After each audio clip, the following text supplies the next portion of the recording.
Hello, welcome to Baltic World, the premier channel discussing news and important issues facing Northern, Central and Eastern Europe. My name is Crispin, and today we're going to take a break from the border crisis and conflict to talk about something novel coming out of Estonia. They're introducing new legislation to make it unlawful to give someone a tattoo who's under the 18 years of age. Now, this is interesting for me because I always just assumed that it was sort of a universal law everywhere. It caused me to look up other places. So here in Australia, it's 18 years and over unless your parents consent, in which case it's 16 years. I thought it might be a bit younger in New Zealand because they've got the Maoris, the tribal traditions. Tattoos are very much a coming of age kind of phenomenon. And yet, no, it's still 18 years of age unless you've got a guardian consent, in which case it's a bit younger. But if you're in Estonia, there is presently no legislation or restrictions at all. Even after this legislation, if you wanted to go to Sweden, there is no minimum age for getting a tattoo. So I'm going to read out an article that goes into a range of public health measures. It's an interesting kind of rationale they give for this legislation, which we will delve into. But in the meantime, if you find value in this discussion, please like and subscribe. Consider sharing this video, and thanks to those who have signed up for Patreon. The article is from the Baltic Times, and it's titled "Bill to Close Doors of Tattoo Parlours for Minors Reaches Parliament." It's a long article, so bear with me.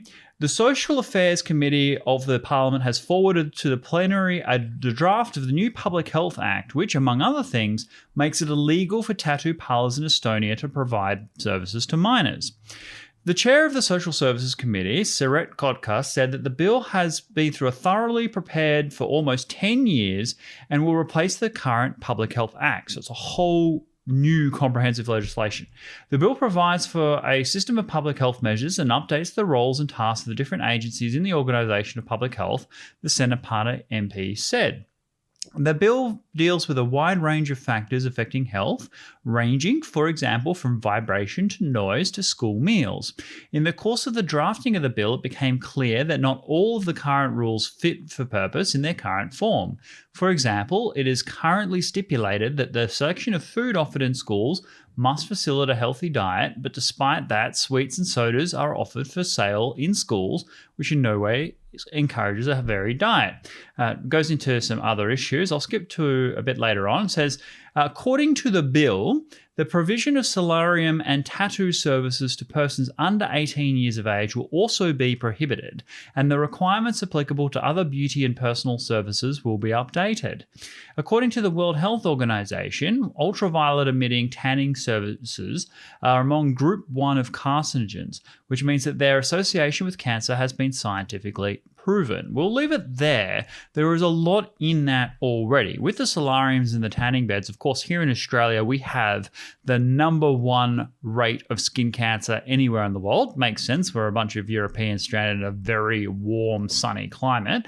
And so not that many people use tanning beds, but I honestly don't understand why they're used at all. I mean, a tan is really overrated. I can't understand how so many people get, fake tans and things like that. It's a very common thing in Northern Europe, I know, but really, I mean, there's nothing wrong with being pasty. It's much better than having cancer. I don't think in terms of overall aesthetic, it makes that much of a difference.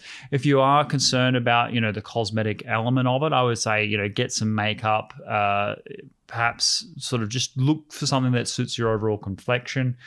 You'll be fine. Women, guys, don't worry about the tans. I know there's sort of a trope with the tanned Australians and tanned Germans and stuff, but it's not that great. Secondly, the tattoos. Now, I find this interesting as a public health concern. If you get tattoos all over your arms and your body and everything, it can seriously undermine your liver function. So don't get too many tattoos. But if you get 1 or 2, it's really going to have zero impact on your overall health and bodily function. So it's hard to understand why this is a public health measure. It looks like it's something being used to shoehorn in as an excuse under a public health act and not really relevant to what you're trying to achieve. So should people under the age of 18 get tattoos? Well, my recommendation is no, because, of course, I've done a lot of dumb things when I was under the age of 18. I wouldn't want to have them on my body for the rest of my life. I can imagine that most people in that position could look back on when they were younger and think, maybe I shouldn't have got a tattoo. Also, if you've got a growing body, the tattoo is going to change and contort. So if you're a teenager, a young person, you get a tattoo and you're not finished growing, well, you don't even know what that tattoo is going to look like when it's finished, when you're finished growing. So it's not really a good idea before you've even fully matured to get a permanent body alteration. Nevertheless, that is a question of taste. It's a question of the balance between individual rights and the age at which you can exercise those rights, and not really a public health measure. There isn't really any excuse to ban it for a certain age group, given that it has no long health concern. That said, there are a range of other things in here that are quite interesting. So the school canteens, the decisions around health choices, and the question of whether or not health is a personal concern. So the most classic example of the balance between individual health decisions and the broader social good relates to smoking. So most countries around the world that sell cigarettes, they have taxation on that cigarette packet, which means that by the end of your smoking life, yes, you are much more likely to die younger than you otherwise would. Your quality of life will be significantly diminished as a consequence of smoking. So do give up if you are smoking. It's not a good habit to be in. But during the course of your smoking life, you will pay for the health services that you will subsequently require because of your smoking intake, because the taxation on the smokes that you have been consuming for all of those years will pay certainly for your individual care, plus many others as well. And thus, the question then becomes, do you introduce taxation on things like sugar? After all, in the affluent West, so Australia, Britain, United States, for example, obesity is by far and away the biggest health concern. Over 2/3 of the population are overweight or obese, with significant increase in risk factors pretty much across the board.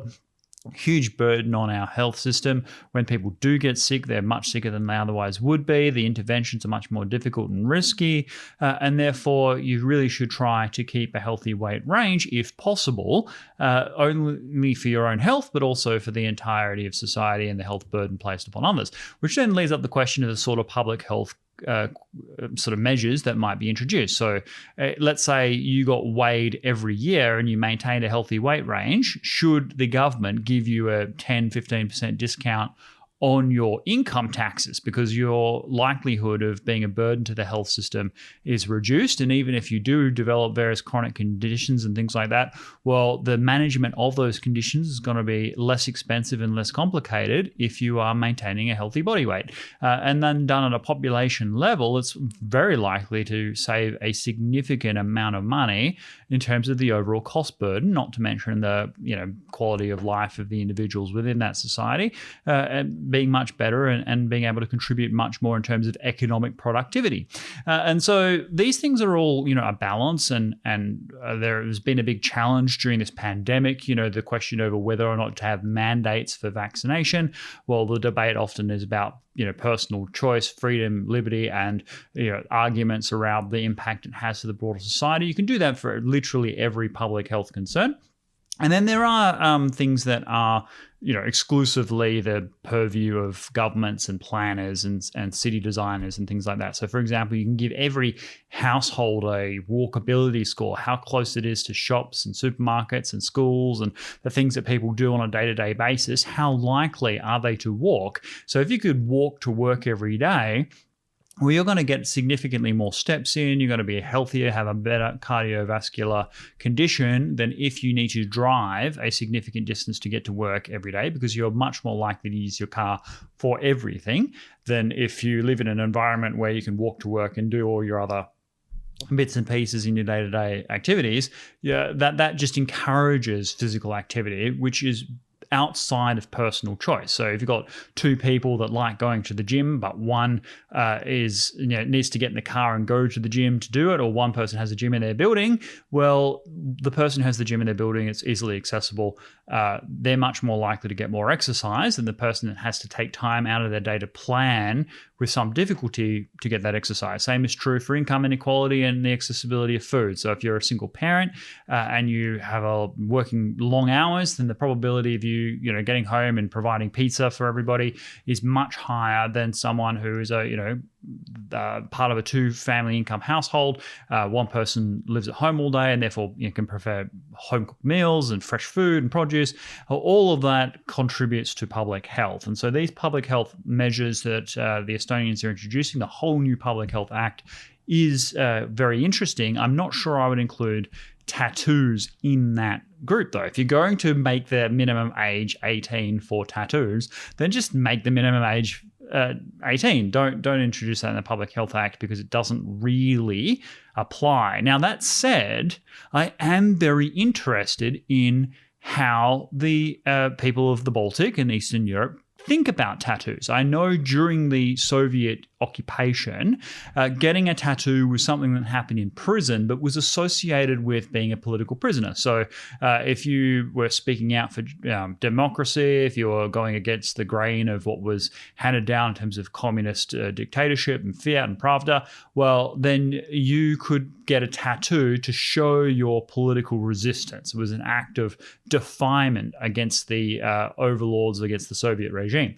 Then when the Soviet Union collapsed, then certainly within Russia, getting a tattoo was associated with criminality because it was something that you got in prison. And when you take the political prisoners out of the prison and all that's left are the criminals, then it becomes a subculture of criminality. And I know that, when people in Australia start getting tattoos, and it became very common from the 90s onwards for most Australians to have a tattoo, certainly the people that were from Eastern Europe, expats who had come here, they found this a very kind of discombobulating experience, seeing so many people with tattoos, because in Eastern Europe and Russia, it was a bit of a taboo.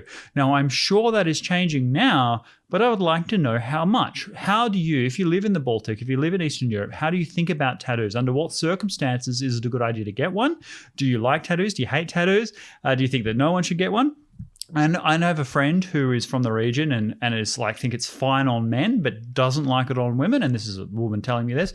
So it's a matter of taste, but it's very popular today in Australia. I would say the vast majority of young people end up getting at least one tattoo. Now, I have personal views on the types of tattoos people should get. I'm not a big fan of tattoos just for tattoo's sake. So many people get like star signs and things like that. Yes, it's not going to change, you're not going to hate it, but it's not like there's not a good reason to get one. If you do get a tattoo, my own personal advice, and this is all just obviously my opinion, get one that is not visible, because you want to go to workplaces, you want to be in various social situations that might be more conservative, and therefore covering up the tattoo is a very good idea. Very important if you've got a uniform. There's nothing weirder than seeing like a police officer with a tattoo on their face. Really takes you out of the moment of speaking to a police officer. So that's just my view. I would love to hear yours. What's your view on these public health measures? Do you think that Estonia should go further? Do you think there are other things as well that aren't caught up in this? Do you think there should be a European-wide rule around access to tattoos? And in particular, as I said, do you have views on tattoos generally? Because I know that there is a different cultural tradition in Eastern Europe and Northern Europe than there is here in Australia and in the United States. Thank you so much, and I will see you in the next video. Goodbye for now.